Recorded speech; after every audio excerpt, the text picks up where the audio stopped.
James, this headline here confused you. Muslims offended.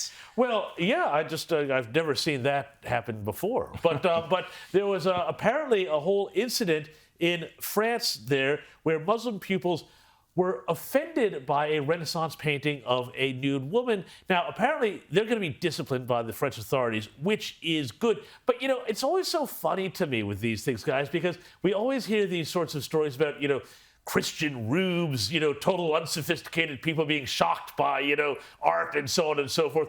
But suddenly, oh, well, they're Muslims, so it's all right, you know.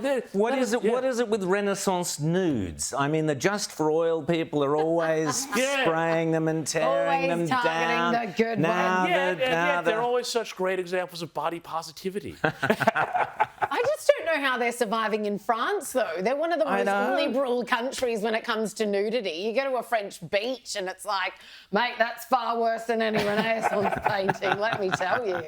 Wouldn't know, Liz, wouldn't know. There you go. Liz, woke Canadian University. What's been happening there? Oh, there's a story for you. So a law student slammed her woke college because they refused to put up a menorah during Hanukkah, very special time of the year for the Jewish community. And then they removed all their Christmas trees anyway.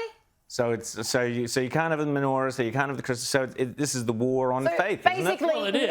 nobody of say Judeo-Christian background who is celebrating this time of year, no one gets to celebrate anything. Well, I could beat that, though. I mean, I'm sure they will have a big sort of temple of Greta Thunberg or something like that for everybody to go. With incense burning. No, not burning. That's a carbon emission, Liz. Okay, can you go say 10 Hail Gretas. A life-size wax figure?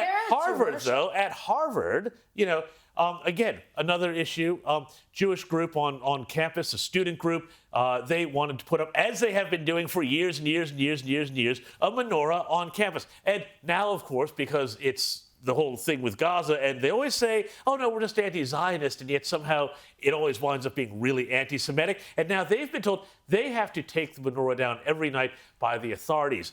Why? Because the authorities said, look, this will get vandalized, and it will make Harvard look bad. Harvard looked bad. Harvard looked bad couldn't look any worse. Harvard look any worse. Bad news for you, Harvard. You can't. You've got a long way to go to resurrect your reputation. An Irish teacher, Liz, has been indefinitely jailed for refusing to call a boy a girl. What sort of world are we living in? This is just unbelievable, and yet believable in today's current climate. Yeah. So Enoch Burke, this unfolded quite some time ago. First, he was told you just can't come back onto the school grounds, and he insisted, because he's a man of faith, he's like, I simply will not do this. You can't. This is compelled speech. I'm not going to do it. Sure enough, he's still in the clinker and remains there. We don't know when he's getting out. Well, this is the crazy thing.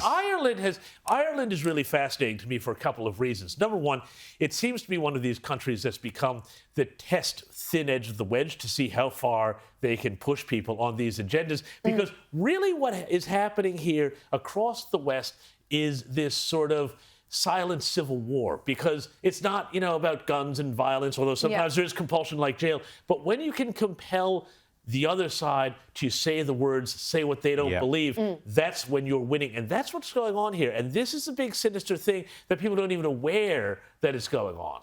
We've also seen, as what you were talking about, Liz, down in Melbourne, we've seen the city of Stonington has refused to put Christmas signs up. They've just put "Make Merry," whatever that might mean. I'm sure the people of that particular area probably have their own ideas on what "Make Merry" means.